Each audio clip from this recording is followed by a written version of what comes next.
First of all, introducing our challenger. Out of the blue corner. He's going to step in and he does. It's all over. Let's bring on the boom. This is Eternal MMA.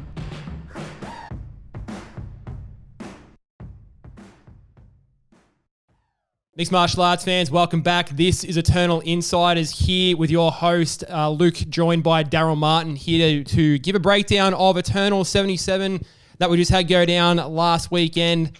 Treated to a number of very good fights, and we're here to talk about it. Here to talk about all things that were, things that are, and things that will be in the future for Eternal MMA. So without further ado, Darryl, thanks for joining me again, man. Second time on the show on the recommendation of one Cam O'Neill. Said you're the man for the job. How you doing, brother? Thanks for joining me here again for our second time around. Yeah, man, looking forward to it. Good card over the weekend. Looking forward to having a bit of a chat about it. We certainly did have a good card over the weekend. We had a really good Eternal 76 where we were treated to no fewer than 9 finishes. Didn't get the same amount of finishes for this one here for Eternal 77. But the fights we did have that went to decision, largely still very entertaining. A lot of good prelim fights, some good entertainment on the main card as well. So, as we've said before in the past, we don't really get too many Eternal shows that have many stinkers or anything like that. We didn't have too many on this one. So, a lot of good fights from top to bottom. Of course, we had David Martinez headlining in the fight against Kieran Joblin. Non-title fight, of course. David, the former champion himself for the lightweight division, going up against Kieran Joblin, a very experienced opponent that he had. David Martinez ultimately coming on top in a decision win in a 3-round fight. Very good back and forth exchange there. David ultimately getting the decision win with his pressure grappling. Striking evolving as it always does with David as well. Super great bloke, just, doing what he sort of does and ultimately eking out the decision win there. Kicking off with that one for that main fight, man. What did you think of that one? How'd you break that down? Correct decision. What did you think overall of that first, that last fight, but the main event for Eternal 77? Yeah, look, it was a good fight for Martinez. He certainly come out, implemented his game. In that first round, Joblin got Martinez's back for a second. It was sort of a bit of a role reverse per se. Like Martinez is obviously the super strong grappler. He's always very dangerous on the ground. So I was a bit surprised when Joblin took his back, but the got reversed. And then once Martinez was on the back, look, I don't think I've seen better rear naked choke defense than Joblin displayed. There was 5-6 times I was like, that's it. Yeah. It's a wrap, we're done. He got under, there was once or twice that he actually fully got under the neck, and you're like, oh, that's it. I think I stood up at one point, I'm like, that's it, it's a wrap. And then somehow it just gets to the end of the round, and the bell goes and you're like, what the hell, how's he still in there? That was incredible by Joblin for sure. Because like you said, no one sort of does it too much better in this country than one David Martinez. He was very shocked that he didn't get the job done there, but just fighting the hands like crazy. But even when he's under the neck, that top hand, he just kept fighting that top hand. Even when Martinez went palm to palm, I thought that's it. He's going to get it palm to palm. The way he was putting the hips in, arching into it, I thought this is it. But he just kept fighting, and it's funny because not so long ago, Ben Vickers was out here in Brisbane, and he gave a seminar at Southside MMA that I watched, and he was talking about this exact thing, where people are trying so hard to get the rear naked choke that sometimes you just have to defend a little bit and the arms start running out of puff. And you know what I mean? Just defend, because there at one stage there, it really looked like it was all over, but he was just defending enough.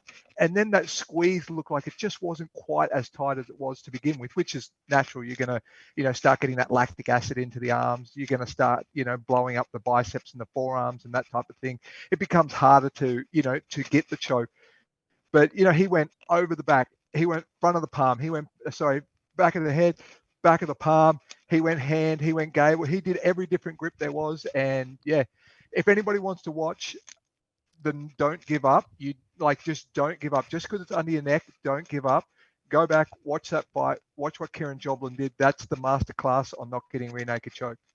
No, it absolutely was. And I do want to actually ask you just a couple more things about that fight, particularly just around Martinez's striking. I do just want to quickly interject, just very quickly, just for your mic there, Darryl. I think it might just be, your mic might be rubbing against your face a little bit there and you're getting a little bit of feedback. I think maybe if you turn the headset out a little bit and it might not rub, it might be rubbing against the stubble there and it's getting a bit of scratch coming through. That might be better. How's that? That is better, yes. I think it might have just been rubbing a bit there, so we're getting a bit coming through. But we're good now and we continue on. But I just wanted to ask as well, in that sort of Martinez was sort of coming out in the opening parts of pretty much each round, leading with those sort of front leg kicks and everything that he was sort of doing, like showing, the evolved part of his game that is the striking that seems to be coming along quite well to match his wrestling, that sort of thing. He said himself that he considered himself pretty much at the early part of his career that he was predominantly a grappler and he was never really happy with his striking game. It does seem to be coming along quite a fair bit, and I was keen to get your sort of thoughts on how you sort of analyse Dave's striking, particularly with that left kick. Seemed to be throwing a lot of the left hook there as well. Not a lot of delivery from the right hand, so to speak, but he was sort of quick in the exchanges and at least matched Joblin pretty well for the striking for the most part. Yeah, look, to be honest, I don't think we probably saw enough of like really good exchanges to get a taste for how much his striking's evolved. He certainly looks a lot more confident, but it's also hard to tell because I don't think I've ever seen a fighter who's as happy and as relaxed in the ring. Like he turned up, he's smiling in the corner. He's, doing his little finger thing, when they announce his name. Yeah, he's doing all the bits and pieces. Love it. So it's sort of hard to tell. He's just a very relaxed, character. Like I said, again, there wasn't the big exchanges. There wasn't really that sticky in the pocket, which is smart for Martinez, right? His bread and butter is the grappling, is the ground game. And against a really experienced guy like Joblin, I wouldn't be standing there trying to, impress the crowd, No, absolutely not. I mean, as David sort of said, when I had him on the podcast, by his own admission, as I said before, that, he wasn't sort of a big fan of his striking, but I mean, it is coming along enough that he's sort of able to sort of hang there. Like you said, not a lot of like exchange in terms of the pocket sort of striking from both fighters, but, just in terms of the way he sort of overwhelmed Joblin, both of the grappling and the striking to sort of get that decision. I was actually, because I was watching the fight sort of on and off, as much as I sort of could. I wasn't quite sort of sure what sort of the decision was going to be there at the end there, but I mean, the biggest sort of takeaway was just, from the first round to sort of the last round, the control that he had against the cage, doing what Martinez does. As we said, almost sort of getting that rear naked choke in the first round, but I mean, just that suffocating style that he sort of has, the relentless pressure. That's just classic David Martinez. You would sort of think with that sort of win against an experienced opponent like Joblin, potentially looking at getting himself into another lightweight title fight. As we know, he's a former two-time lightweight Eternal champion. He said before that he'd like to get himself in there for a third run. Look, at this stage, I wouldn't be wanting to sort of deny him that personally. I think, he's always sort of there or thereabouts. So keen on your thoughts about what you might think might be next for David Martinez. But, performance like that certainly keeps him in the mix, for a potential title shot in the future. Be it the next fight or be it potentially a fight after, but he keeps himself in the hunt. Yeah, well, it's a tough one for him because I'm having a brain snap. What's the gentleman's name who just lost? Blake Donnelly. Blake Donnelly. You can't do that. I mean, they've had two already. No one ever wants to see three on a card unless it's a trilogy fight. He lost both the other ones, so it's hard to say, okay, we're going to do this fight. Lost both of those fights in the same exact fashion, freakishly enough. For the last one, obviously, we had with the third round doctor stoppage. Previous time those guys met on a different promotion, third round doctor stoppage loss for David Martinez. So freakish circumstances surrounding both their fights there. But yeah, correct. Because usually that would be the guy I would say, hey, look, I don't know if you're ready to take where you are right now to have a shot at the champion. I'd like to see him get a fresh opponent, someone else, give someone a look at him. But yeah, look, yeah, it's tough because who's he going to fight? You know what I mean? Who's the guy for him to fight? Well, that's it. So look, we sort of talked about this a little bit last time. We were talking about sort of who the lightweight challenges and that sort of thing are, and maybe we sort of need to see who sort of emerges. Who knows? Maybe what we sort of see, coming up for that Eternal Sydney fight for Eternal 78. Obviously, we've got Quillan Soulkill's the champion now, took that belt from Blake Donnelly. So, so who knows what sort of might be next there, I'm not saying he couldn't do that fight. You could definitely do that fight. And look, he's a tough fight for anyone. If he's on point and if he can do that smother, and nobody smothers like he can smother, and if he can do that, he can beat anyone. But I wouldn't mind Quillan fighting someone new. I'd like to see someone else get a crack. But like I said, it's just a difficult position for Martinez to be in when you can't really justify another fight with Donnelly when you're already 0-2. No, totally get that. So, maybe we sort of see what sort of happens there. Like we said, maybe someone else emerges as a potential opponent for him. Maybe he gets on that Sydney card. I don't think he sort of intimated sort of either way what he'd sort of like to do next. All he knows is that he does want to keep himself in the hunt for that belt. So we'll keep our eyes peeled on what sort of has there. But always a fun... Go ahead. Maybe it's time for one of the guys from one of the other promotions to put up their hand and come over. One of the lightweight champions, come on over. Come have a shot at Eternal. We should put the feelers out and see who wants to come over and get themselves on UFC Fight Pass. We need to see a bit more of that. You guys want to get the exposure? Let's get some fresh blood in there. That'd be cool. And look, it's always that good thing. You're coming from another organization. You're either a champion or fought for a belt over there. Come in here, have a direct shot at the title. I think it's good for the sport in Australia, and I think it's good for those guys to sort of cross-pollinate a bit. Don't get stuck just doing one thing.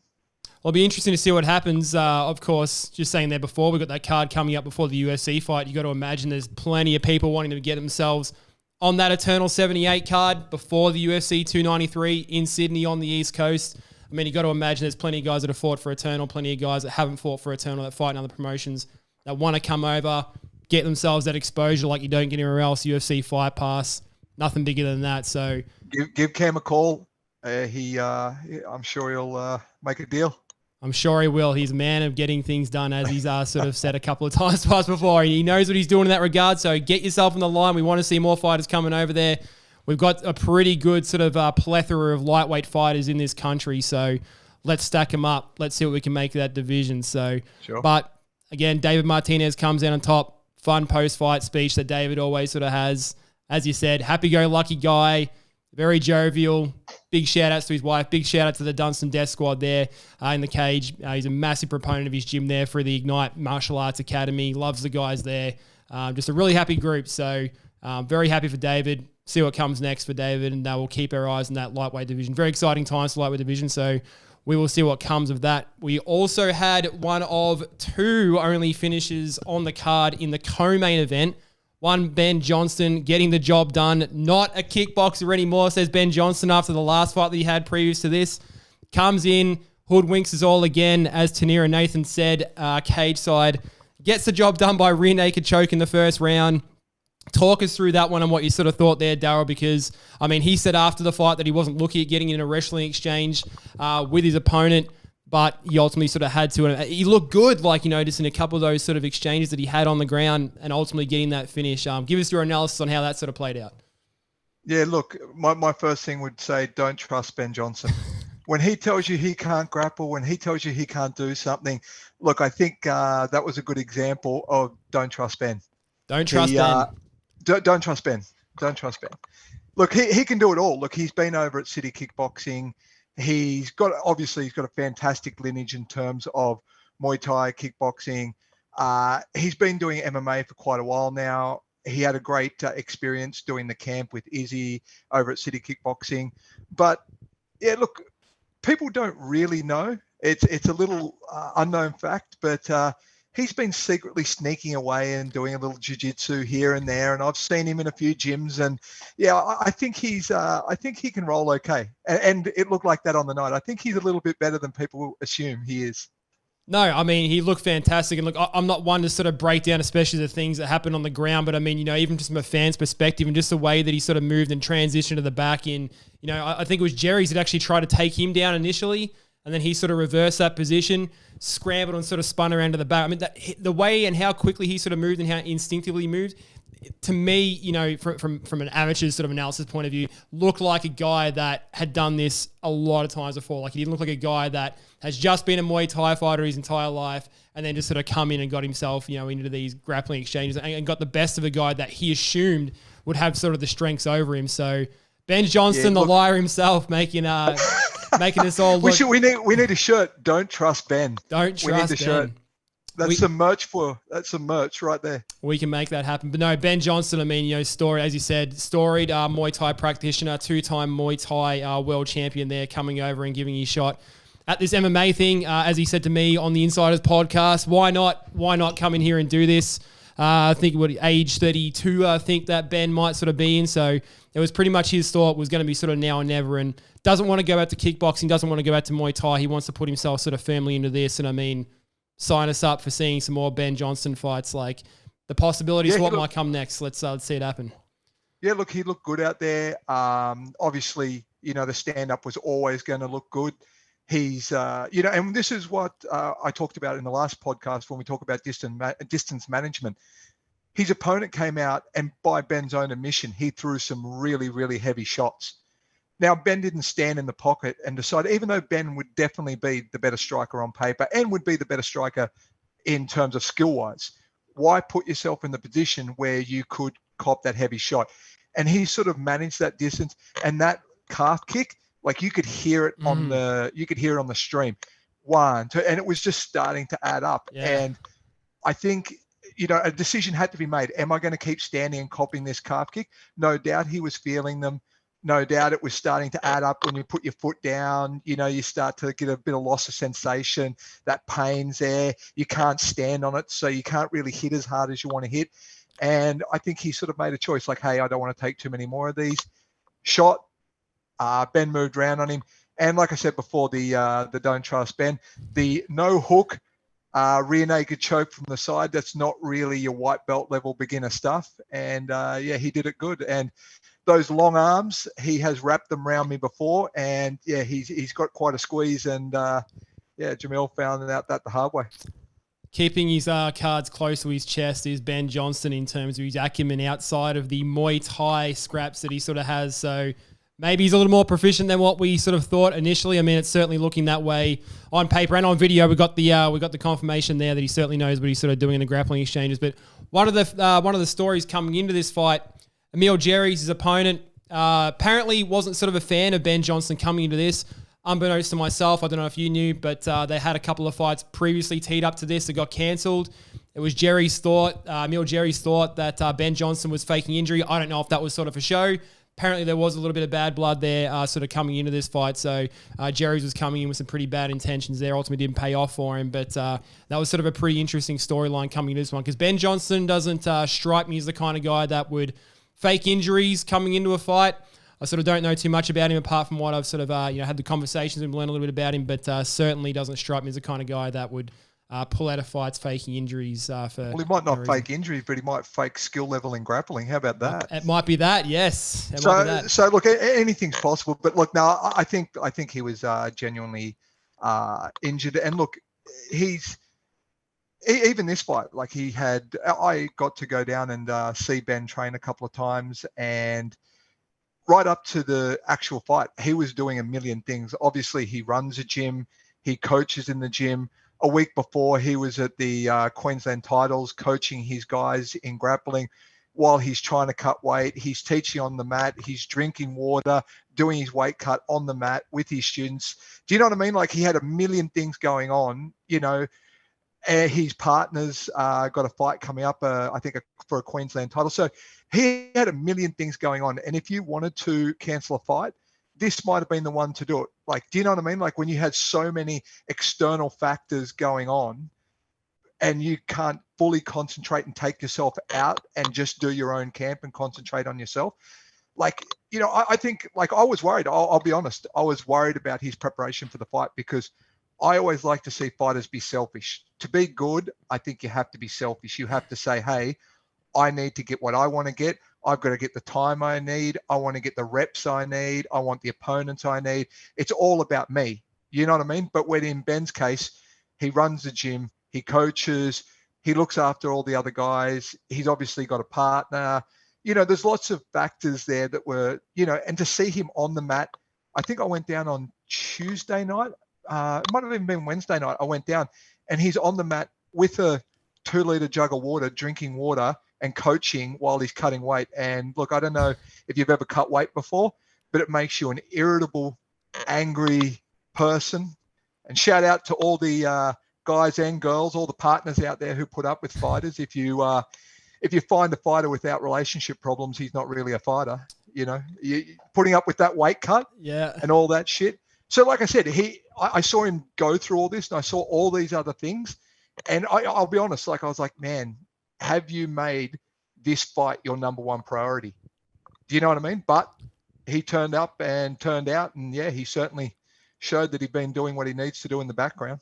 Well, we know that he's an extremely busy man, everything that you just sort of touched on and more. I mean, as you said, owns and trains out of the Fight Center, his gym, but also splits his time between City Kickboxing, chief sparring partner for one, Israel Adesanya, for his fight against Alex Pereira in that title fight. So, I mean, if that doesn't speak volumes about the type of guy that he is, you know, you can pick one guy to come in and mimic a world-class kickboxer like Alex Pereira for that title fight, and Ben Johnston's your one guy. That's the guy that Israel Adesanya you could have his pick of the bunch and brings in a guy like Ben Johnston.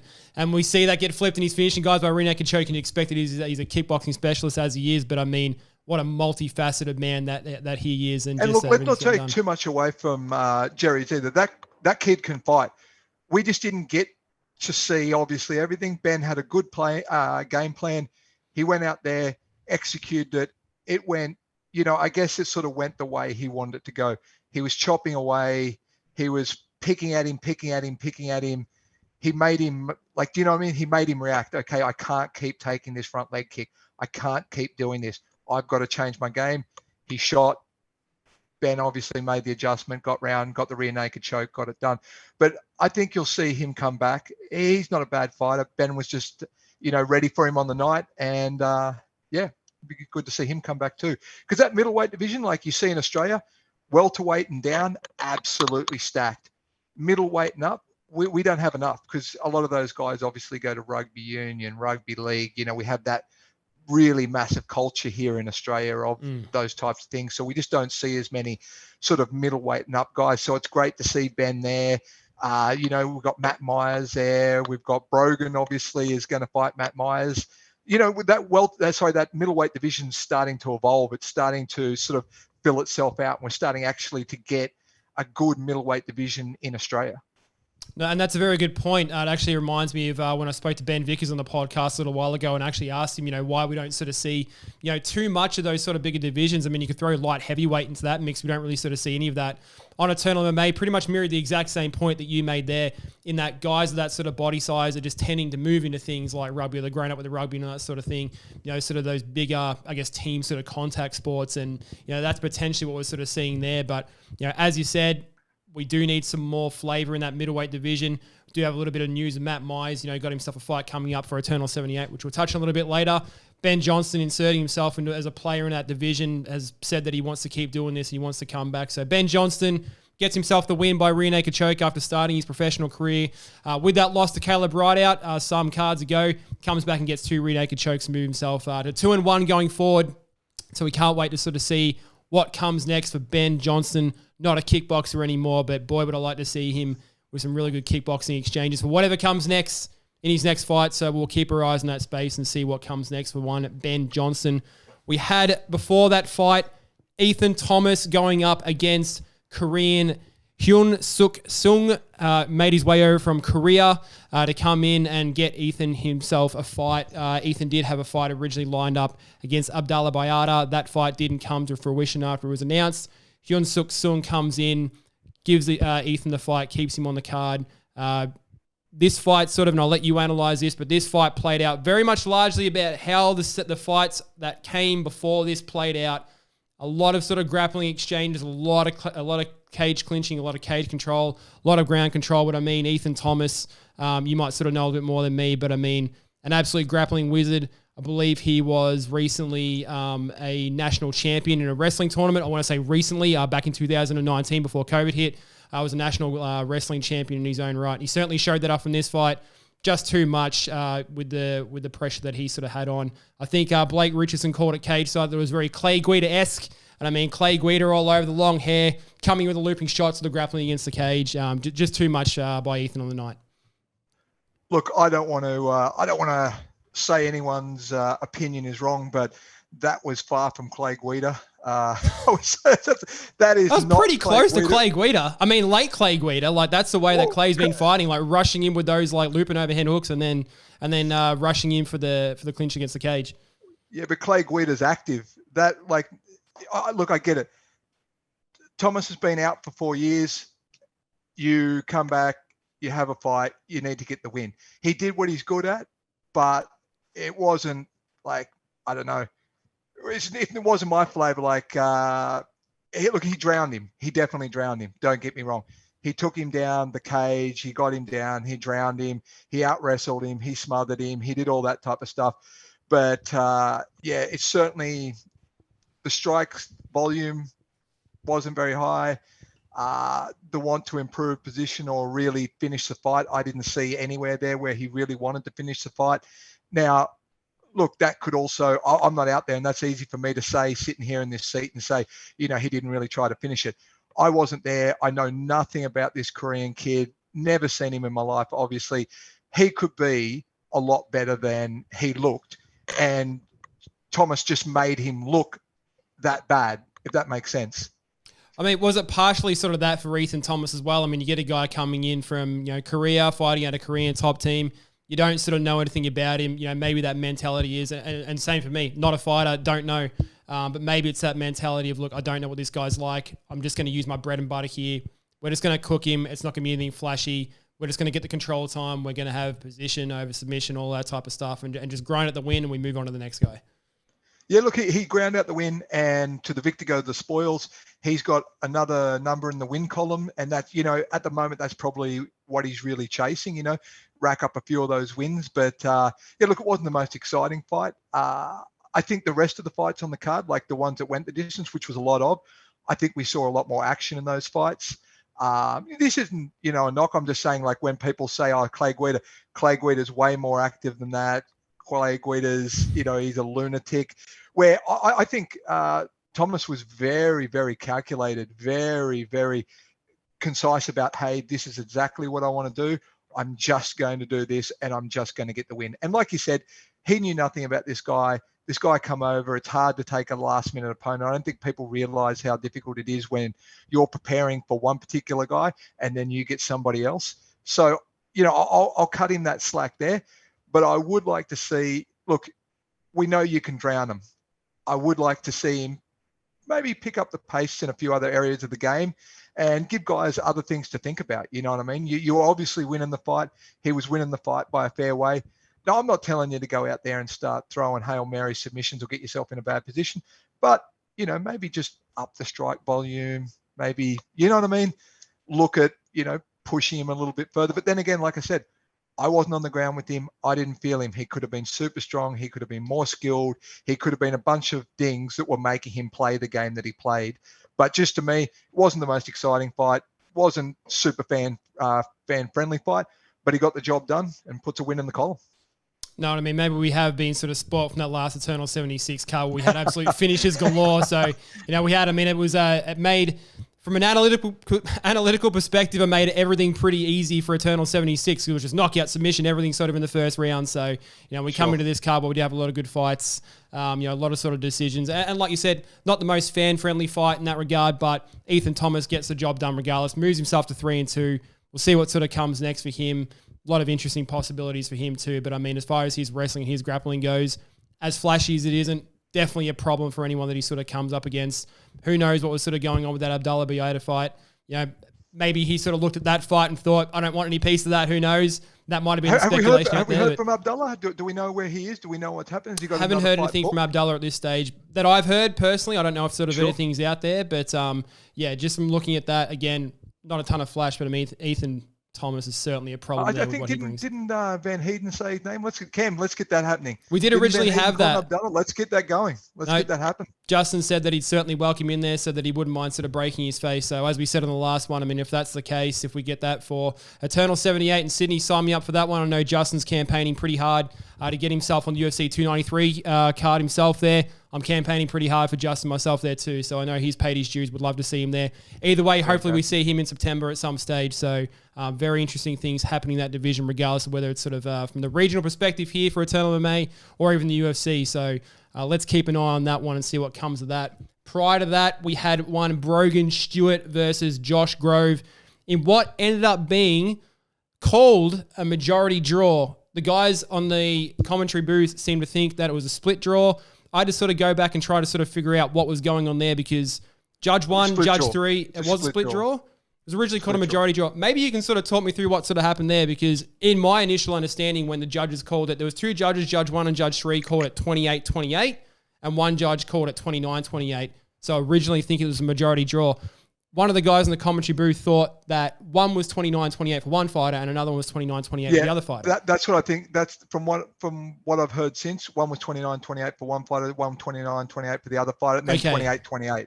Okay, so the ring announcer called it wrong initially then, because he did say 28-28. Yeah, I heard yeah. the same thing, but I Okay. think he did call that wrong. From what I Okay. understand, Yep. talking to other people who were there, it was called wrong, and I believe it was a split draw. Sure. Yeah. So working on the presumption that Brogan Stewart pretty heavily won that sort of the last round.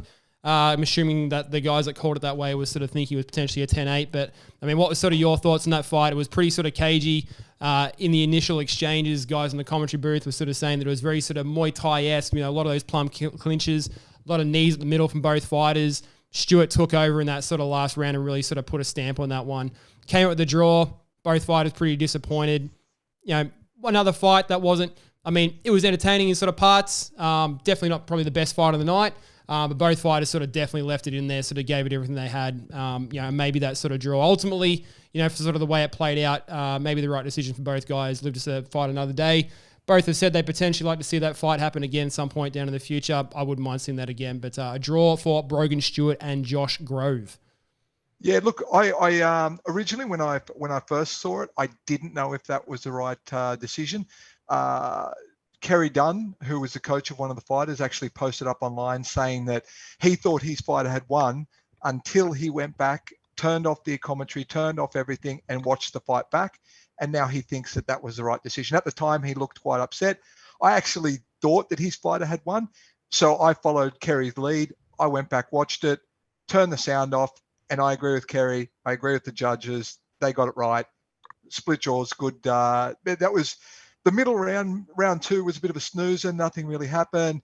Round one, competitive. And then, round three, I think obviously we get who I think won. So I think I can understand where they've gone, okay, 28, 28, 20, 29, 28, 29, 28, 1-3, the fighter. So I think actually the right decision was made, and I'd like to see him run it back. Yeah, that one was actually a catchweight bout coming into this fight as well, I believe, at 67.5 kilos. I don't think I originally knew that until I sort of watched the fight back. And I guess also it's what does Dana always say in the post-fight press conference? Don't leave it to the judges, and you won't have that problem. He says a lot of things in his post-fight press conferences, but yes, that is definitely one of the things that he says. It always happens, right? And that's his advice, and I would say that's kind of my advice too. If you're worried about it, if you're going into a third round, I don't know. If you think it's close, I guess you have a choice to make. Do you want to do the same thing you've been doing, and you might edge out a victory? You might get a draw, or you might get beaten.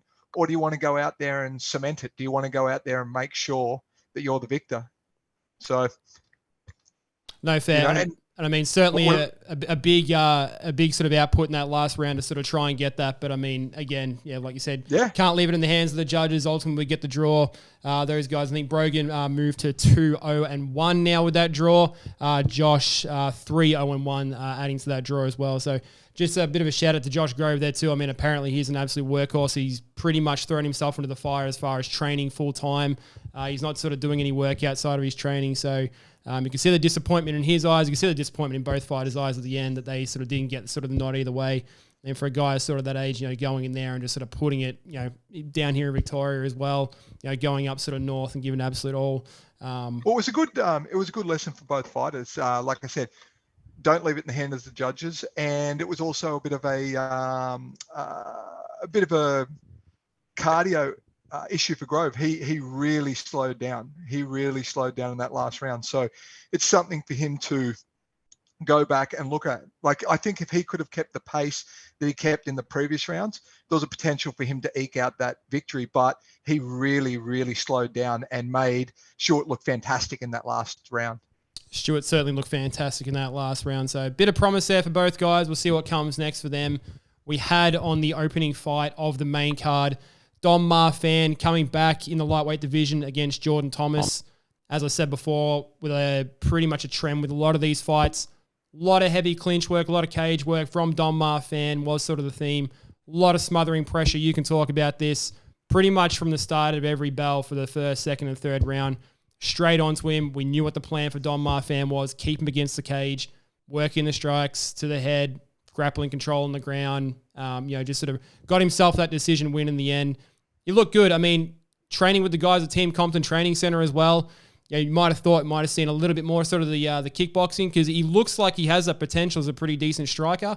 I mean, for a guy that's got 50 gold medals in, a number of Brazilian Jiu-Jitsu tournaments, I mean, he sort of did what he knows best, and he's setting himself on a nice little run here. He's Don Marfan. Yeah, look, he's a really smart fighter. When you watch him, he's really intelligent about the way he does things. And look, he actually, believe it or not, was fighting in Thomas's area. Like, Thomas is actually a really good guy on the ground. Thomas isn't a bitch on the ground. He's quite good. But yeah, again, just another example of being able to go in there, execute the game plan, good cage wrestling, good patience, good positioning. The way he rode that body, got that body lock and just rode him. And when you're trying to keep your body weight up, plus someone else's body weight up, when you're bent at 90 degrees, you're hitting that right angle against the cage.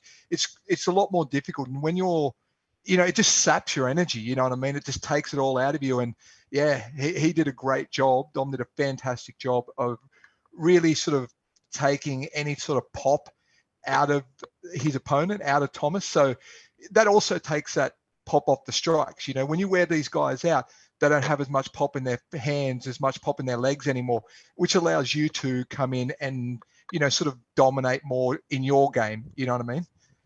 No, look, good start to finish to Don Marfan. As we said, definitely a storied, credentialed grappler there with a lot of the gold medals he sort of got. Just on that, you said that Jordan Thomas, definitely no sort of slouch on the ground. Don Marfan coming into Jordan Thomas's world.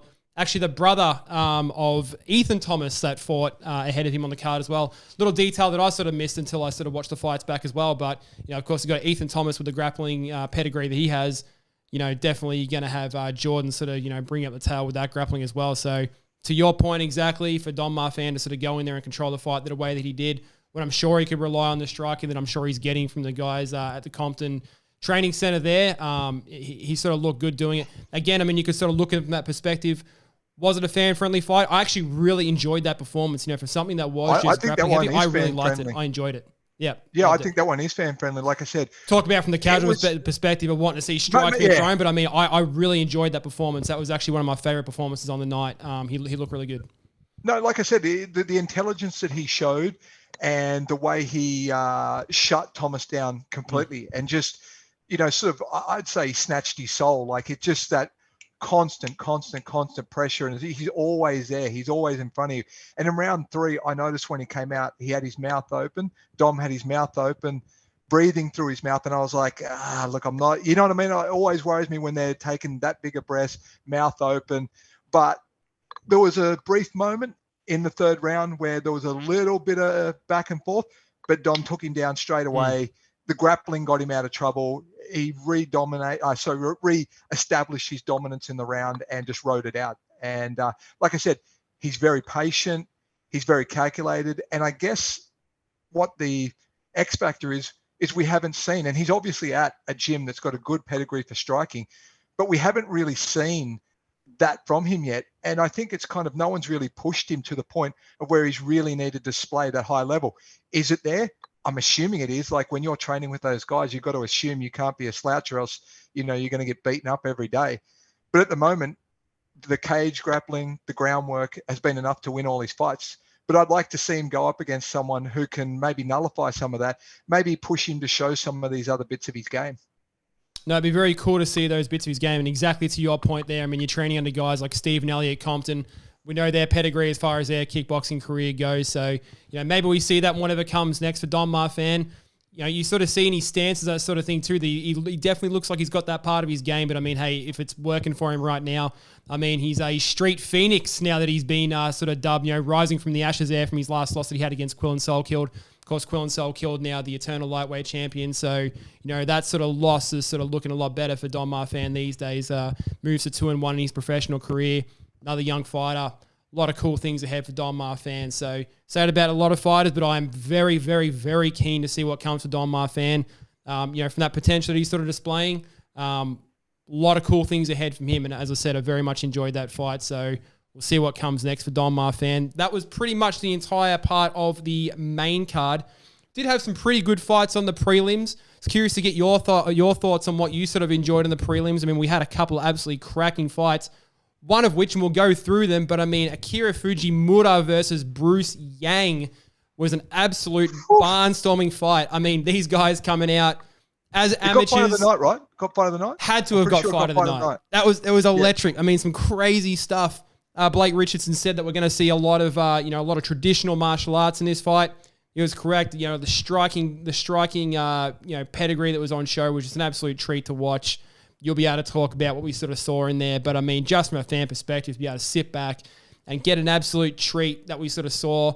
I mean, there was that moment in the fight where Fujimura threw Yang over the back of his head off that single leg, like over the top, come back in with the left hook. I mean, it was just absolute fireworks from start to finish. We got an absolute treat there from Japan's Akira Fujimura and China's Bruce Yang. Cracking fight. And if it was a fight of the night, definitely worthy of fight of the night. Yeah, look, it was everything you just said. Like, we saw those sort of sliding side kicks from Yang. We saw that looping hook from Fujimura. It was, amazing sort of display of martial arts inside mixed martial arts. Usually we're used to seeing, boxing or kickboxing mixed with wrestling and Brazilian Jiu-Jitsu, but it was good to see some of the more traditional stuff come out there. And I think there was an axe kick or a crescent kick thrown at one stage. So yeah, it was a really good fight. And look, luckily I got an opportunity to speak to the referee in that fight, because at one stage Fujimura threw a head kick, which hit Yang, beautiful head kick, dropped him. Yes. Then managed to hit him in the back of the head about 735 times. I was curious to get your count on how many times you thought he hit him in the back of the head. I sort of had to watch it back in the replay, but he definitely got him a couple of times there. He hit him in the back of the head for about a week, and I spoke. The referee for that was Nakia Melody, and I had an opportunity to have a conversation with Nakia about that, because I was like, man, he copped a few shots to the back of the head. What sort of happened there? And so what we found out later, and obviously we found out from the post-fight speech, was Fujimura doesn't have fantastic English. So when he landed a few of the blows to the back of the head, what the referee will do is speak to the fighter, say, pick your shots, watch the back of the head, which Nakia said. But turns out that Fujimura can't understand two words that Nakia is saying, because he doesn't understand 2/5 of any English. So when he told him, watch the back of the head, pick your shots, watch the back of the head, he couldn't understand what he was saying. So, and I understand, like, he's not deliberately hitting the back of the head. It's not a deliberate intent. There's no malice there. You've head kicked the guy. He's down. It's been a very, very tough fight. You want to get him out of there. So he just starts raining down punches from the top. Now, he hit him in the back of the head a bunch of times, then hammer fisted him in the back of the head. Again, he's not trying to do that.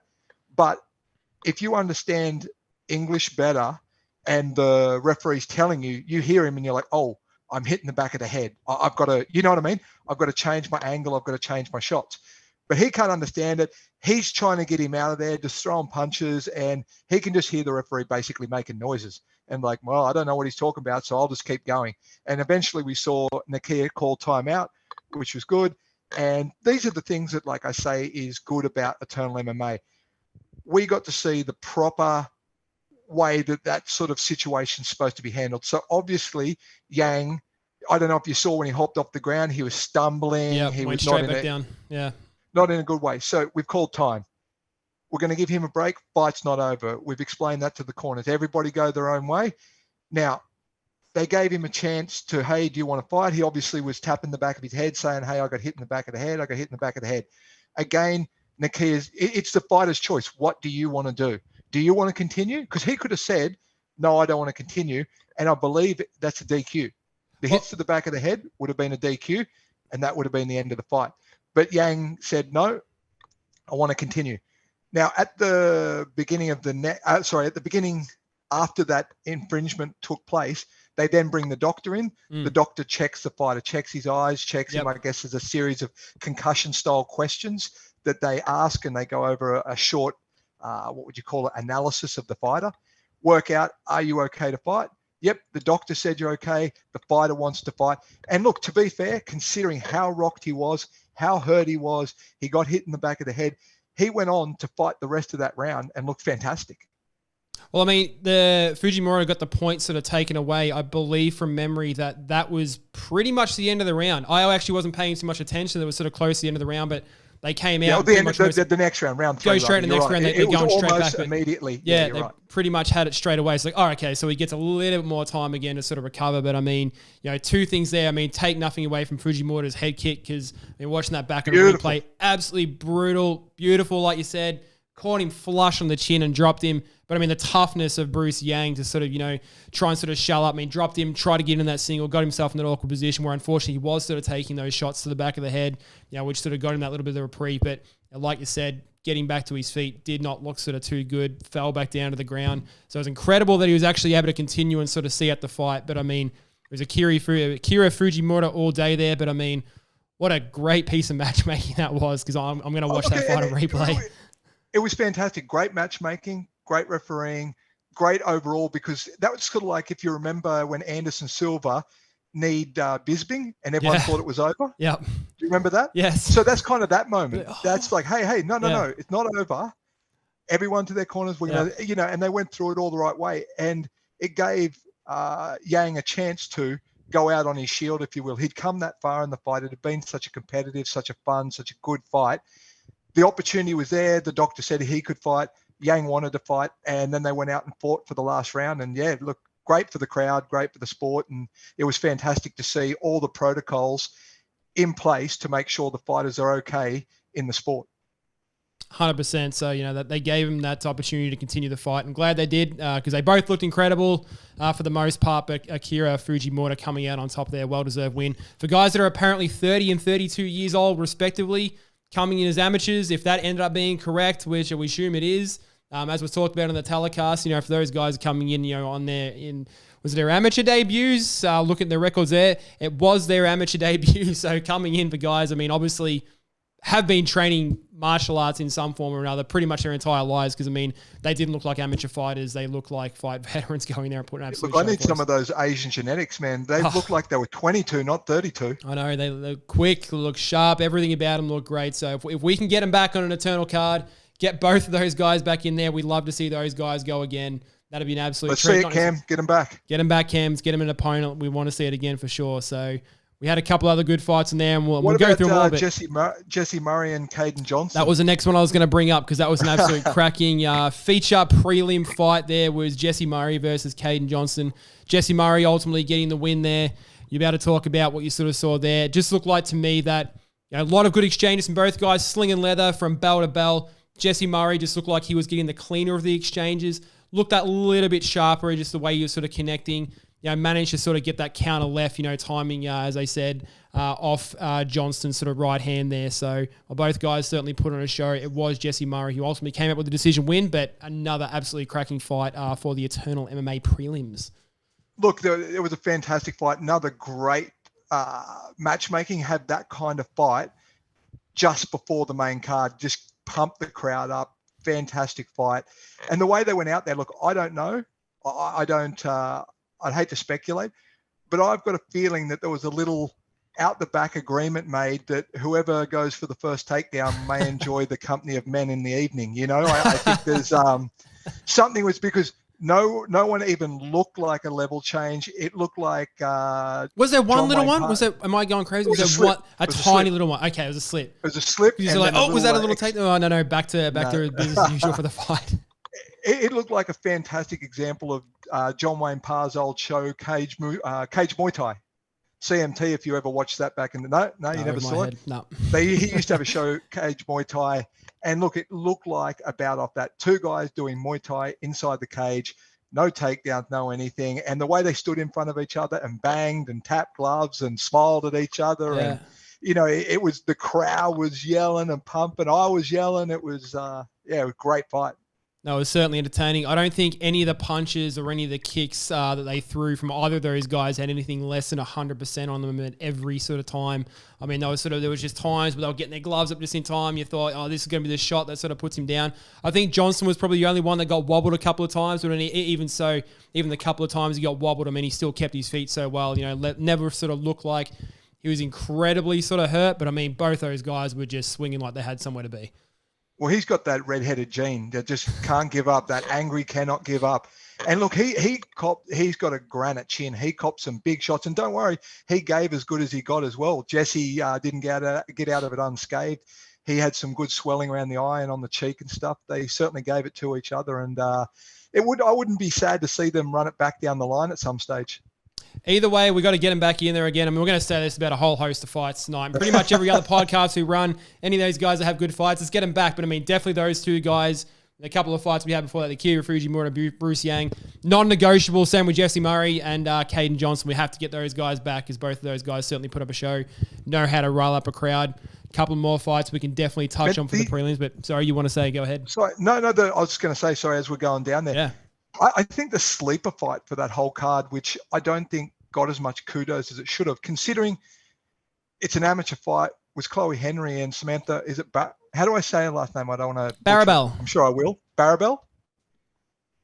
I'm running with it because that's what they were saying on the broadcast, so I'm going to say Barabel. Let's go with it reads Barabel, but I was hearing Barabel. So we're going to say Chloe Henry versus Samantha. Sammy Barabel is what we're running with. Did you get a chance to watch that fight? I did. You see that? Yep. The composure, the striking, the ground, the wrestling, the cage, the movement. Like, there were other fights from other amateurs on that night that weren't anywhere near as polished as those two girls were. Like, go back and watch that fight. See how often their hands were down. See how defensively responsible they were. See their movement, their footwork, their setup. You know what I mean? It was, and there was times where both fighters took good shots.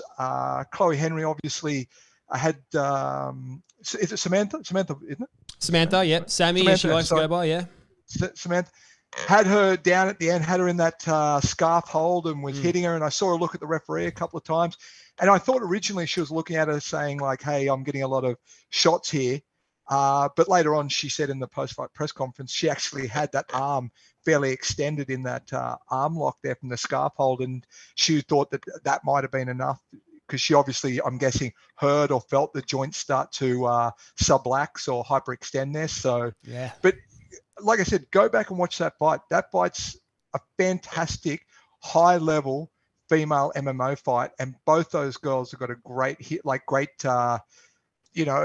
career ahead of them if they keep training and fighting like that. That was a really high-level fight, and I just don't think people gave it the props that it should have got, considering when you go back and watch how technical that was, and the fact that we saw the entire spectrum of MMA. We saw the ground, we saw the stand-up, we saw the cage, we saw, both trying to implement different games, and it was, both of them got a chance to show everything.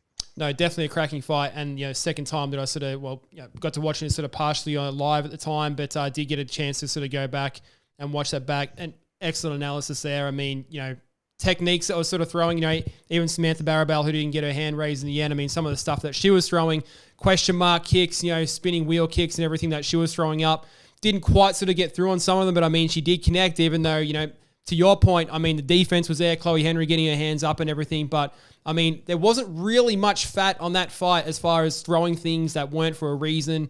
There wasn't any sort of flash just getting thrown in there to sort of show it. The flashy techniques they were throwing, they were at least sort of landing on there. So absolutely props to both girls. I mean, they look good.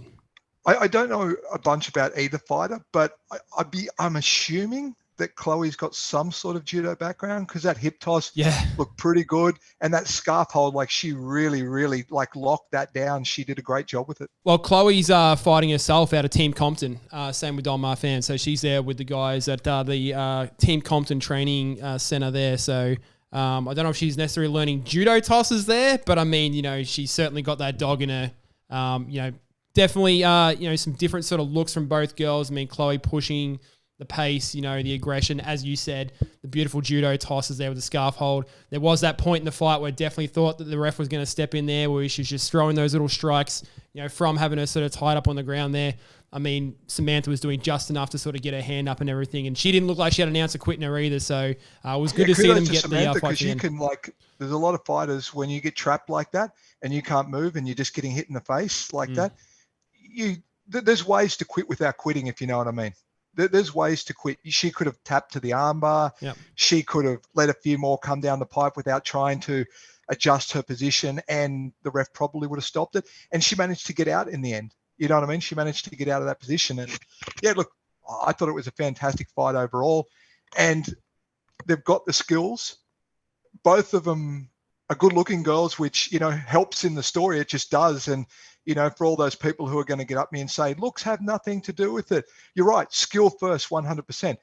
But looks don't hurt either. And if you don't think looks matter at all, Christine Cyborg is now single, boys. Start hitting up her DMs. Start sliding in there. Prove me wrong.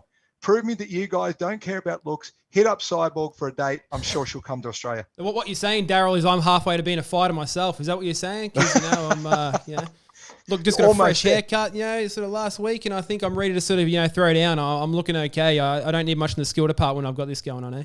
Look, people forget about, Luke Rockhold. He went and did modeling and stuff. Just, look, I don't know, go and talk to God or talk to evolution. It's just a thing. If you're a good-looking person, when it comes to promotion, it helps. It helps. And if these two are good fighters, it just helps that they're also good looking. Do you know what I mean? I think it's, good for them going forward. It makes the promotion of them into the future, and for multiple aspects. For you see Megan Anderson, she's gone in from the UFC. She's gone into movies now. Shout out to Megan. She's in Extraction too.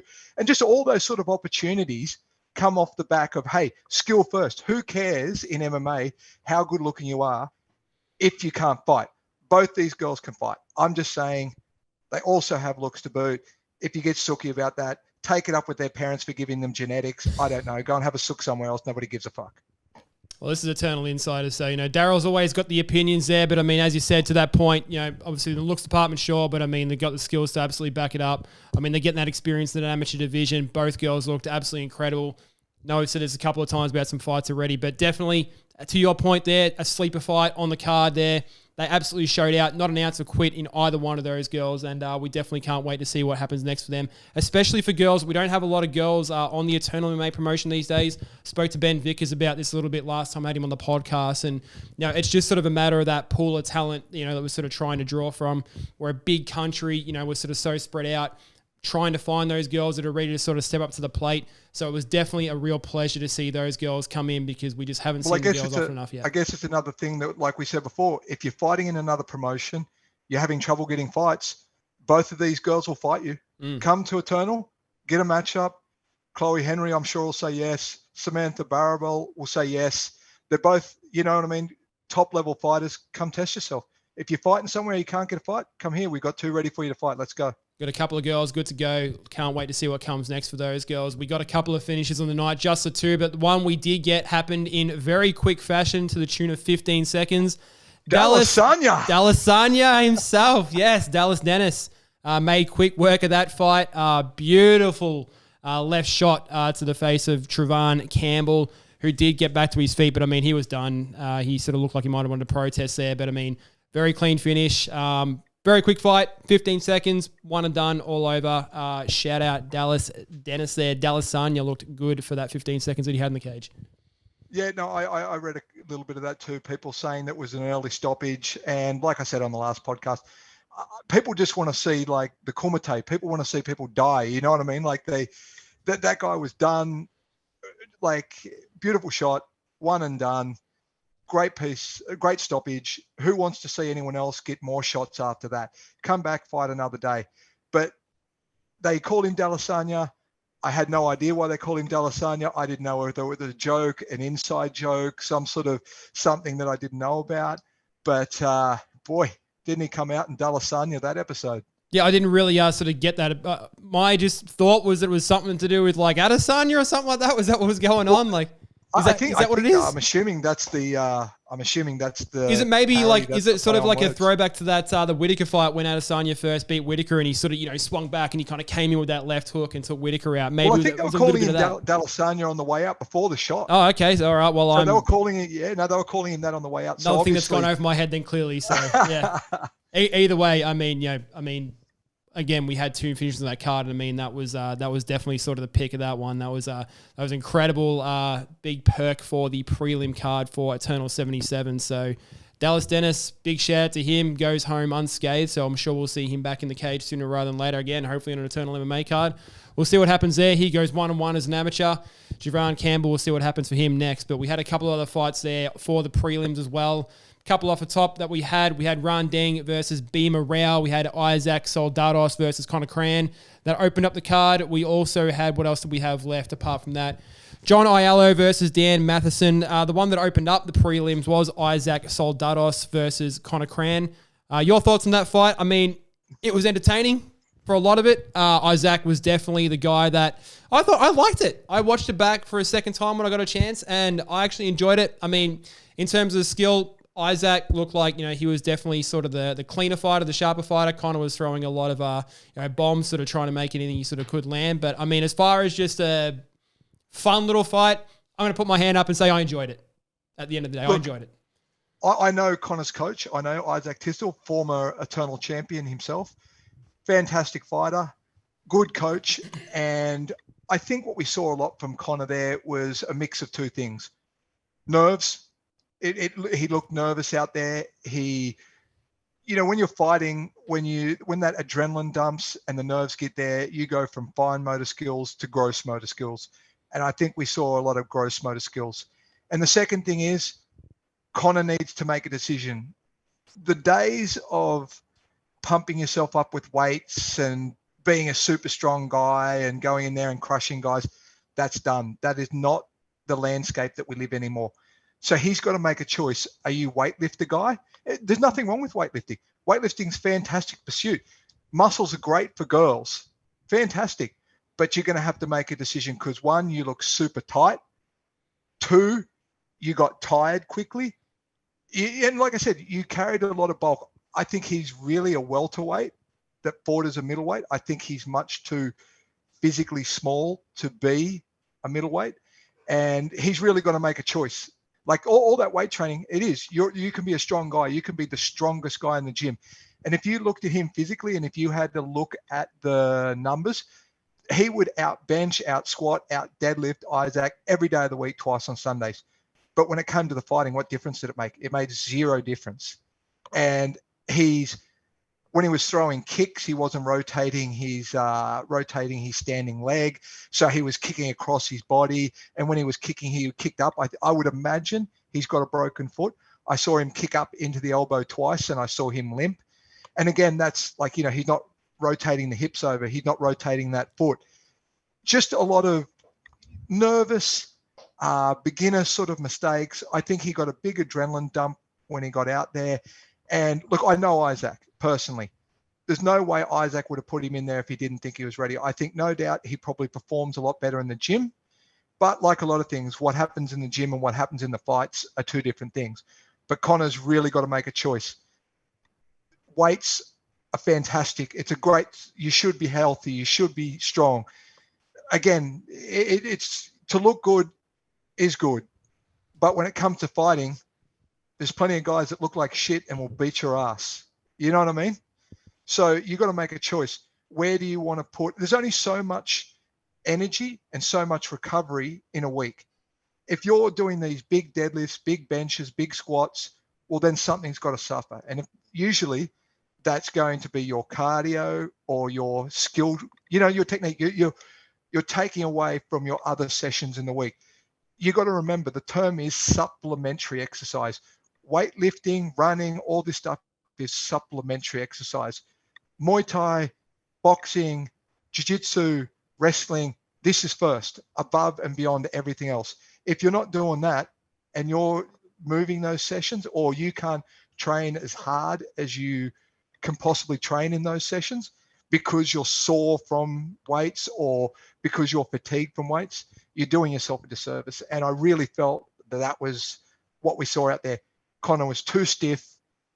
He had a big adrenaline dump, and it is nerves. And it sounds like I'm shitting on him, but I just want to see him do better. I'd like him to go down to welterweight, lose that muscle mass, go down to welterweight, concentrate more on your skills. As you saw in that fight, weights and muscles don't transfer into victory. You're in a good camp. Isaac's a good coach. I don't know. That's my 2 cents worth for Conor. I think got to make some decisions, mate. Middleweight guys are big dudes. They're big guys. Like, you have a look at the size of Ben Johnson and Emil Jerry's. Look at these other guys that are in that division and then think about the difference in size between them and Conor. Do you know what I mean? No, and the ANZAC that made it on the night was the ANZAC Soldados that came out with the win. I mean, just on that, some notes from that fight. I mean, round 2 invested in the body shots a lot. I mean, he was sort of working that kick to the body of Conor Cran. That did look very impressive, and you could see it on Conor Cran's face that he was definitely wearing it. You know, some guys are sort of, you know, good at hiding that sort of pain when they sort of get it. I mean, you know, for sort of, I guess, to your point, as bulked up as he was, I mean, he was taking those shots and he definitely wasn't able to hide it. So, I mean, shout out to ANZAC Soldados and what he was able to do. Both guys making their amateur debuts, of course, but, you know, ANZAC Go ahead. I heard on the commentary that Conor tried to get on the podcast with you earlier in the week or something. Is that a myth or is that a real thing? No, he tried to get on the podcast. Had the podcast pretty much sort of filled up pretty sort of early, as I normally do with the guys sort of coming on. So apparently everyone's getting my details now to come on the show so they can hit me up as opposed to me reaching out. It wasn't a detail that I was privy to, but that's okay. Yeah. But look, that's another point, and I've seen some other fighters do this. Why do that to yourself when you're just an amateur and you're just starting? Why put that pressure on yourself? Why go on a podcast? I understand you're trying to promote the fight, you're trying to talk it up, you're trying to do all those things, but why put that? Like, I've seen amateurs go out and print a bunch of shirts and get merch and do all this type of stuff. And look, I'm not saying it's necessarily the wrong thing to do, but that's just another layer of pressure to put on yourself. And when you're an amateur, look, just concentrate on fighting, concentrate on getting the wins. You can do the merchandise, you can do the podcast, you can do the interviews. When you've got a few wins in the column, when you start walking out there and you look like David Martinez and you're smiling and doing, you know what I mean, doing bits and pieces, you feel free to do as many podcasts and print as many shirts as you want to do, because you've competed enough where you can deal with the nerves, you can deal with the anxiety, you can deal with the pressure. Why, in God's name, as an amateur, would you go and do these things and put that extra pressure on top of yourself so early in your career when you're just starting? Just, hey, enjoy the experience. Go out there. It's going to be daunting enough. Anyone who hops in the cage is, you know, like, has my respect. Anybody who can hop in there, it's not easy. It's super tough. But don't make it hard on yourself. Just turn up. Don't tell everyone you've ever met to turn up. You know what I mean? Just maybe turn up for your first couple of fights. Bring your team. Bring your close friends. Get your first fight or two out of the way. And then, hey, if you want to print things and start calling out Israel Adesanya, or, you know what I mean, whatever you want to do, get loose, get funky, start doing that type of stuff. Like when you're in Justin Van Heeden's position, where he is champion, defended the belt, taken on the best guys, call out whoever you want, tell people you're going to cave people's heads in. Great for the cards, great for the promotion. But when you're opening the card for the night, maybe don't hop on the podcast, maybe don't print merch, maybe just turn up, get your loyal followers there, and just get that fight out of the way. Get that first one, feel the adrenaline, feel the nerves, feel all that stuff, and go from there. No, I mean, I tend to agree. And I mean, you know, to be fair to those guys, I mean, you know, the carrot gets dangled in front of them like, hey, you've got this avenue, you want to promote the fights and that sort of thing. That gets offered to them. You know, as I found out that you guys can reach out to me. And look, I'm open to anyone reaching out to me, you know, go on the podcast. I mean, as far as who I've been hosting lately, or pretty much since the start of the show in its inception, since we've had it back, it's pretty much been the pro guys that are either sort of the champions, the guys on the main card, you know, guys that are sort of ready to do this sort of stuff. So, you know, if that kind of stuff gets offered to them and it's put there, say, hey, reach out to Luke, you know, you're not going to have everyone completely knock that back. So, you know, but I mean, I do like that advice, you know, spend that couple of first fights, like just, you know, go out there and sort of get a feel for it and that sort of thing. You know, as far as people coming on the podcast, you know, I sort of like to think of this as well for the guys that come on.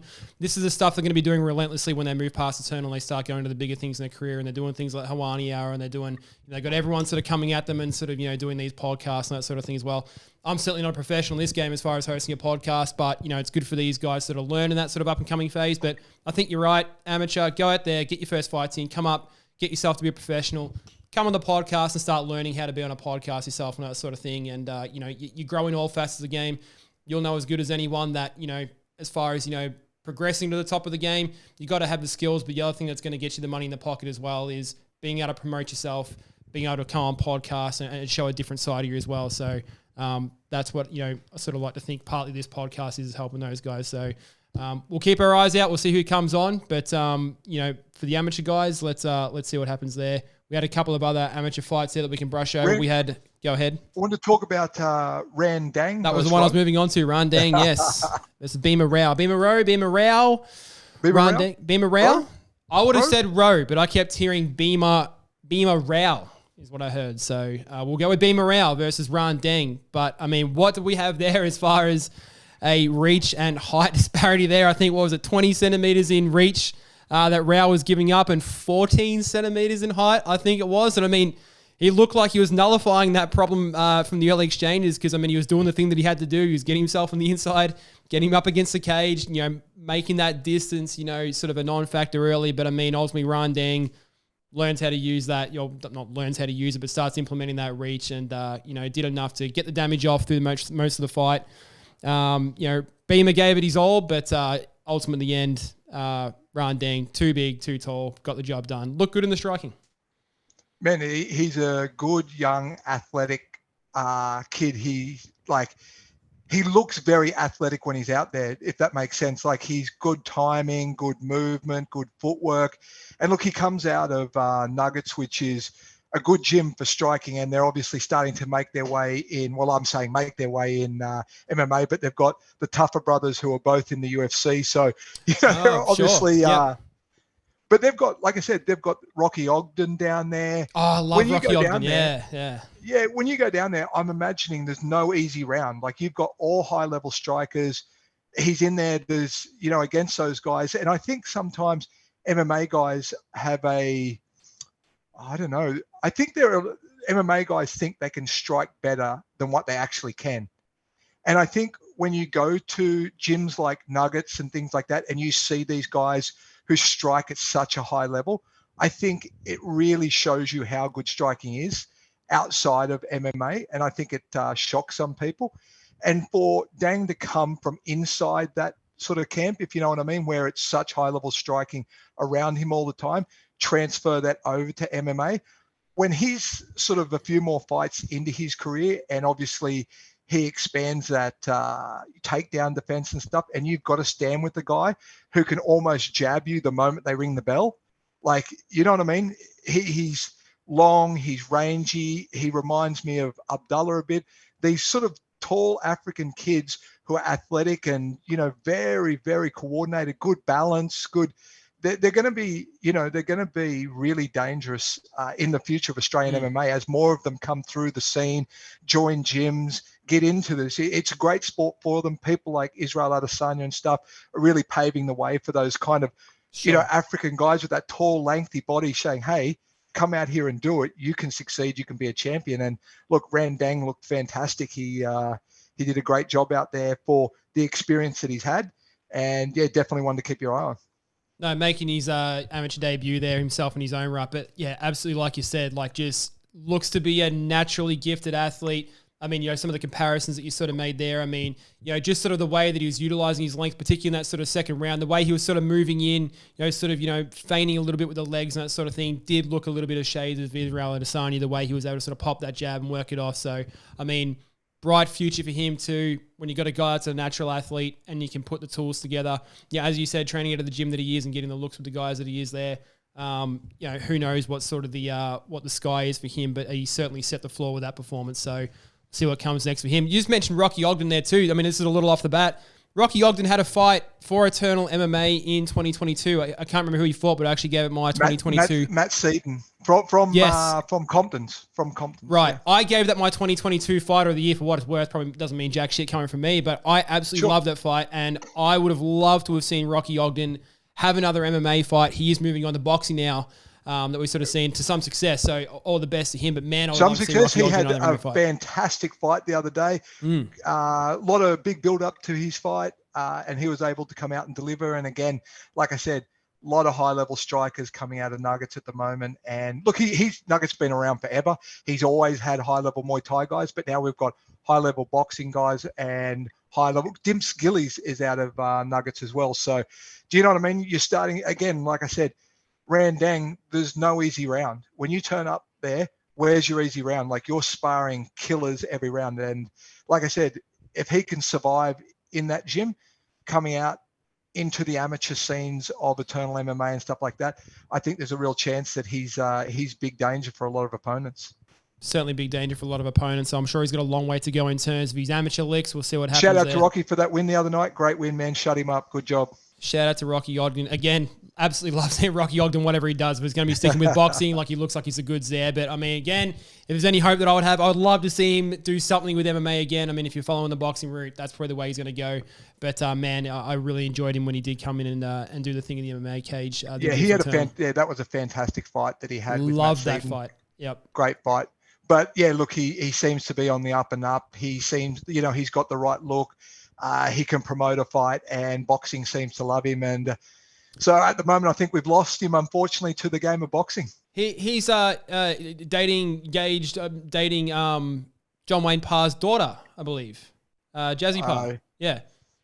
You're not on Instagram enough, Darryl. Obviously, you don't know what's going on around the traps on Instagram. But yeah, Jazzy Parr, Rocky Ogden. I don't think that's any sort of news to anyone, and it's highly relevant. But I mean, little makings of a power couple there. Jazzy Parr doing her thing in the combat sports world as well. So I want to see her come to because I see she's training down there with I think Daniel Almeida. I think Daniel Almeida's doing some training down there at Burnshaw and stuff. And obviously Reese McLaren is down there at Burnshaw and stuff. So McLaren, I'd like to see Jazzy Parr come over and do some MMA. I think if we can steal her away from that'd be cool. Muay Thai, give her a few dollars, sneak her into MMA. That'd be cool. I mean, as far as like someone who looks like they can promote themselves well, I mean, Jazzy, just from looking at her and sort of her potential both as a fighter, the way she advertises herself on social media and that sort of thing, she looks like someone, for all intents and purposes, at a very junior part of her career, that whatever sport she decides to do going forward,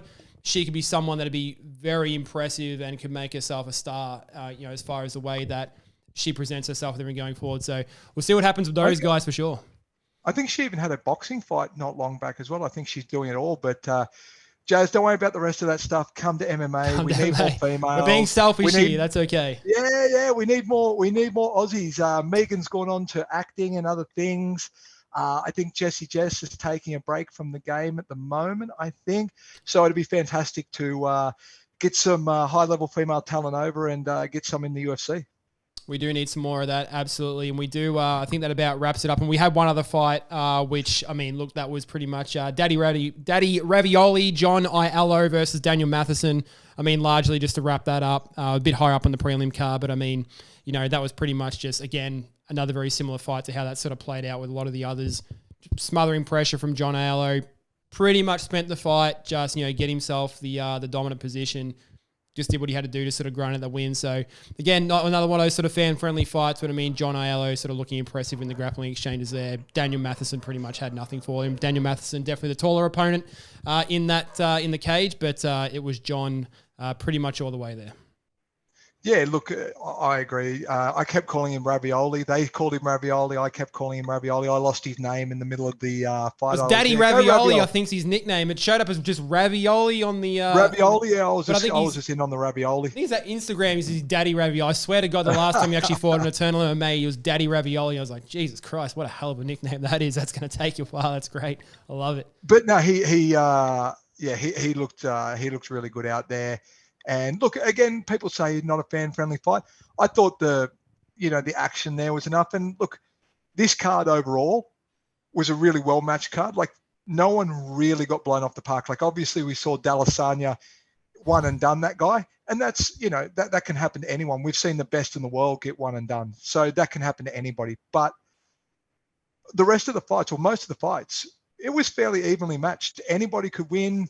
I mean, look, there was a few like Don Marfan. Yep. I keep putting it the wrong way around.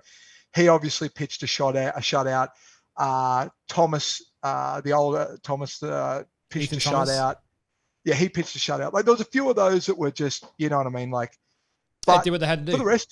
But for the rest of it, it was competitive fights, and I didn't mind the card. I thought it was a well-matched card, and it's good to see not just everyone come out and get blasted in the first round. It's good to see a fight card go the distance, even matched up fights. And it sort of gives you a bit of perspective in where people need to improve, where they go next in terms of their fights. And I think that that fight card really gives Cam and Ben Vickers an opportunity to make some pretty good matchups.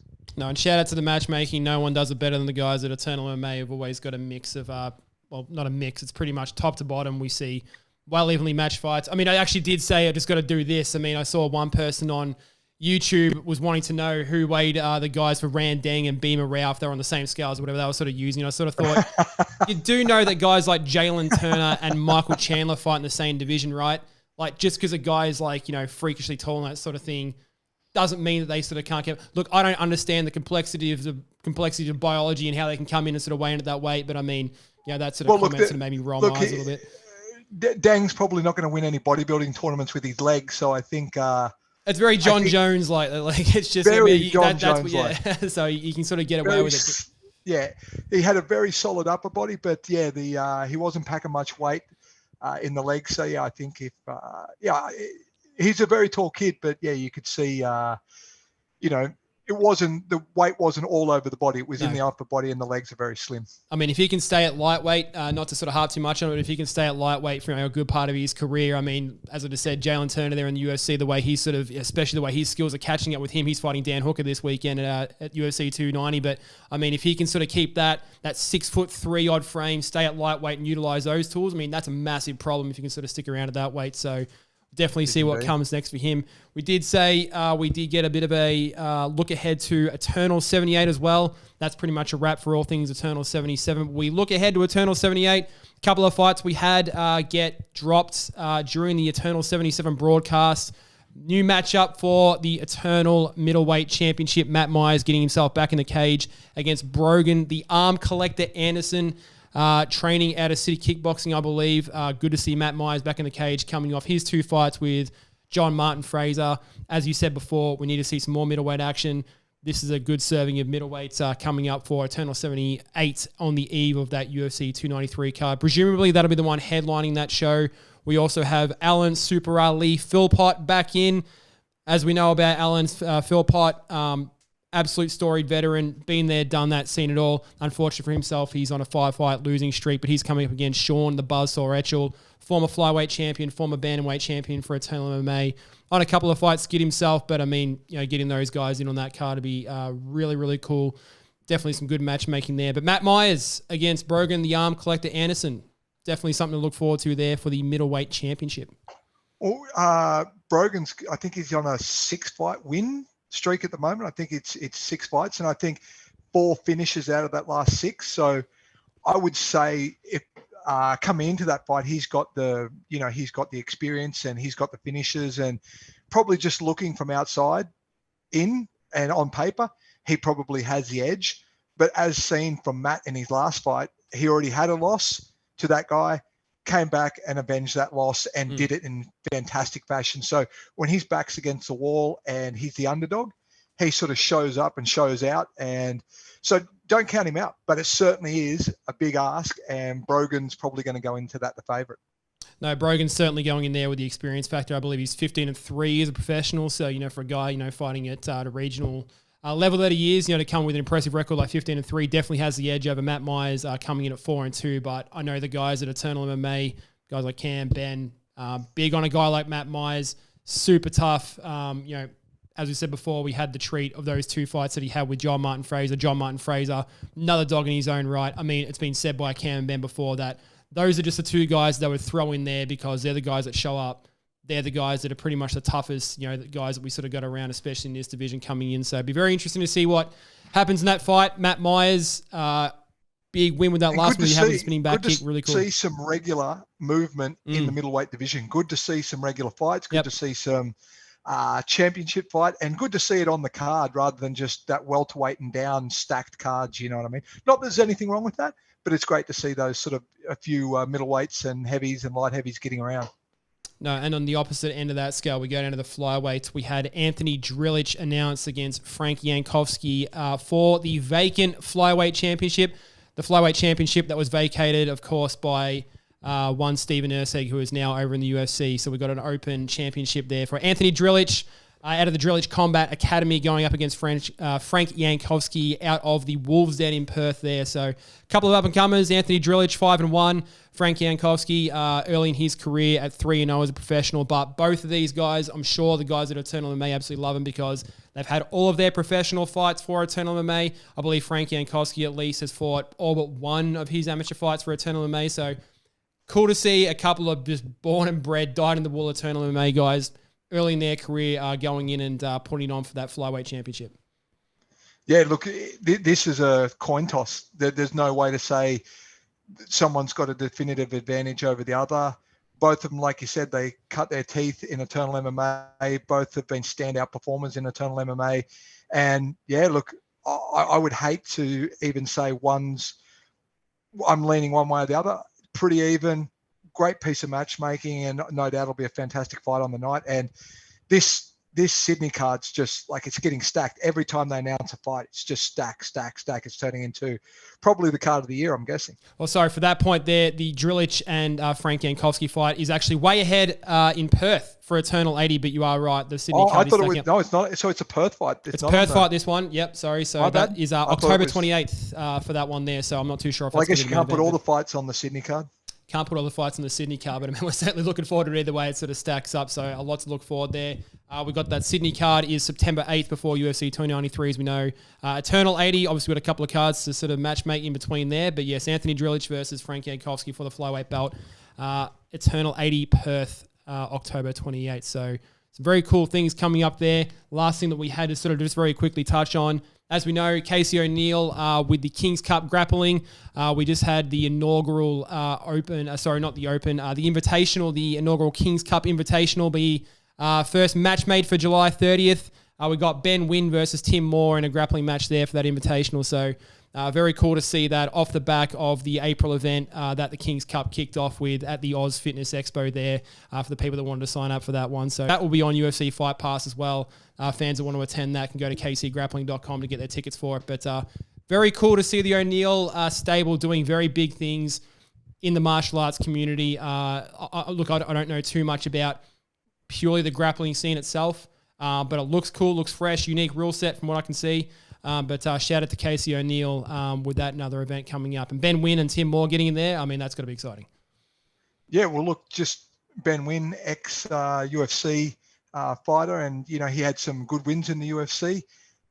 Tim Moore, he's a staple of the scene here in Australia. Everybody knows Tim. Flyweight champion himself, yeah. Yeah, he's fought everybody. Like, he fought blokes at the bus stop, I think. He fought everyone there was to fight. So, and he always turns up, good guy. So, yeah, look, I'm looking forward to it. And it's good for Casey too. Like, when you're in the UFC, it's good to give back to the scene too. She's coming back to Australia. She's giving back to the scene because she started as a grappler, grassroots as a grappler. So she's giving back to the scene where she came from, helping guys get their name out there, helping people grow, more competition. The more competition there is, the more used to you get to that competition, the less nerves you have. It helps you overall. One, get your name out there. It's going to be on Fight Pass. It's, like I said, more competition you can do, the better. And at this higher level where you're seeing guys like Ben Ewan and stuff like that, Tim Moore, and no doubt there'll be more names announced, it's great for the scene and, great for Grappling Australia. Absolutely. Shout out for the King's Cup Invitational on July 30th. As we said, you can get your tickets for that one at kcgrappling.com. Absolutely can't wait for that one. Big shout out to Casey O'Neill for what she's doing there again, of course. So very exciting stuff there. We do, of course, have one last thing that we need to mention. We've got the UFC on this week for International Fight Week. I mean, it's loaded up with Australian guys. It makes me a tad bit worried about how many Australians are going to get back for the UFC 293 card this week. But we've got no less than, I think, 6 ANZAC fighters on that card. Of course, we've got a couple of former Eternal guys in there. Jack Della Maddalena, of course, still on the card there. Got himself a replacement opponent after his opponent originally sort of dropped out. So cool to see him there. So I haven't seen, I knew his opponent dropped out. Who did they replace him with? He got a guy making his debut, I don't know if you saw it all on social media. I forget the dude's name, but he had a fight on a regional promotion and he basically spear tackled the guy out of the cage through the door. Like out onto the sort of the out on the metal on the outside there. So I think that sort of highlight kind of popped from a little bit again. Well, I saw Kevin Holland put up his hand to do it. Kevin Holland said that he would fight him. I know. I wanted that fight to get made. I was like, dude, I wanted that fight. Yeah. Imagine how good that would have been for Jack to get Kevin Holland. I mean, the shit talk on the lead up to that would have been top shelf. I mean, just on that, it makes me. If you could have got that fight, I mean, for Jack, you can look at it sort of this way. I mean, it's almost, in a way, sort of like lose-lose for him because, I mean, he's expected to just absolutely go out there and win this fight now. Like, you can't go out there, and if you win, I mean, sort of like Sean O'Malley when he fought that random green-haired dude that came in, like, he came out so he beat the piss out of him, but at the end, no one gave him any credit because, like, well, you should have friggin' beat him. Chris Moutinho, the guy was. Yeah. And if he somehow loses, not that we're expecting Jack to lose or anything like that, but, I mean, you know, different position for him to be in, but thank God he's still on the card. And again, when you've been preparing for one particular type of fighter and you get a late replacement, and again, this guy's got nothing to lose, everything to gain, so no doubt he'll come out and spear tackles aplenty. Let's go for it. We did have Shannon Ross making his return as well, another former Eternal flyweight fighter. He's on that card there. Didn't go his way when he fought in Perth in February, but good to see him back in there. So very cool. As we said on the last show that we had here, the pathway to the UFC for the guys that want to be there, all the eyeballs to get on UFC Fight Pass, Eternal MMA, your path there to the UFC, and these guys are leading the charge in that to go out there. We had guys like Jack Jenkins, of course, another big win on the last card that he was on. But shout out to all the Aussies and the New Zealand fighters there too. Of course, we got Dan Hooker, we got Robert Whittaker, we got Jimmy Crute out of my hometown in Bendigo. I know Jimmy's not obviously an ex-Eternal fighter, but big shout out for the guys that representing Bendigo, Victoria for me, and Jimmy Crute there. So, and of course, Alexander Volkanovski putting his featherweight title on the line in a featherweight unification bout. So, very cool fight week we got coming up this week for International Fight Week. A lot of cool things coming up for Eternal MMA all around. So it's a good time to be a mixed martial arts fan, that's for sure. Especially in Australia. It's good to see Shannon Ross over there. Shout out to Shannon. That guy has literally slaved away in the Australian MMA scene. He's fought everybody, turned up on late notice. He's done everything that every promoter's ever asked, and he's getting a chance to, I guess, live the childhood dream of, obviously he's had a fight in the UFC already, but to fight on a card with all your, all your peers and all the eyes that are going to be on, this is going to be a massive card. So, yeah, I really hope that Shannon gets a chance to do really well over there, but no matter which way it goes, he's there. He's doing something that 90% of people will never do. And, shout out to him, man. I'm glad you're getting the opportunity to shine on the big stage and you're living that dream that so few people have lived. No, big shout out to Shannon Ross. I've had the pleasure of having Shannon Ross on the podcast, and I mean, I don't know him personally, but just seems like really good family man. Just a humble guy, and as far as paying his dues and everything you just said, absolutely he's paid his dues. He's done everything here on this scene. So to see him get his opportunity over there, hopefully it goes well for him. Hopefully gets a win. Hopefully all the Aussies get a win over there. But especially for the former Eternal guys, Jack Della Maddalena and Shannon Ross, let's go. Well represented, well representing the brand for us over there. So big shout out to those guys. Let's see if Craig Jones makes it there, because I think Craig Jones is supposed to be cornering Volkanovski, but last time I saw him, he was about, I don't know, he sort of looked like Tony Montana in that last scene of Scarface, from what I understand. Are you talking about when he had that little post-fight thing with Michael Chiesa at his grappling event there when he's going out to Hackensack? He seemed to allude to the fact that he was going to participate in a little bit of that Colombian do-it-yourself anesthetic powder. Yeah. It felt like that was going to happen. Shout out to Michael Chiesa there too. He sort of looked at him like, did you just say that? And was like, Craig Jones, everybody. And just like, what the hell did he just really sort of say that? But I mean, hey, I guess those guys aren't under the same competitive regulations that the mixed martial arts and the guys in the UFC are. So I think they're under some, but I think from what I understand, he was going to do it post-fight. Obviously hadn't been doing it pre-fight. And he put up a piece of content, I think earlier today, just explaining that he's the #1 grappler in the world now. And yeah, I don't know, he must have a cold or something. He was very sniffly and kept rubbing the nose. I've just got to assume that it was a cold. We got to assume it's a cold. I mean, just on that, this is a completely random piece of like irrelevant trivia, but I mean, the first time that I ever tried to do an MMA video for my own YouTube channel, I don't do this, but like I kept touching my nose the entire way through the video. I think I might have had I actually do have a dust allergy. I didn't realize I was doing it the entire way through the video, but I kept sort of doing that, just kind of trying to just clear my nose or whatever.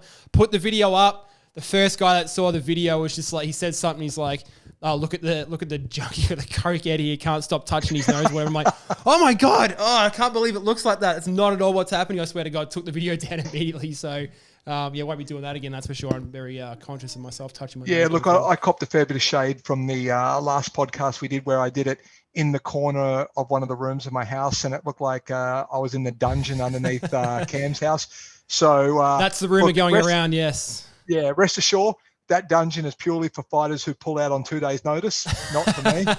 Hopefully the lighting's better this time. Hopefully it's a little bit better quality. The lighting's looking good there, Darryl. So, but it doesn't matter because we appreciate the analysis on here because you're the guy that knows what he's talking about. I'm just the guy that sets it up so you can knock him down. So, looking forward to doing this again, man.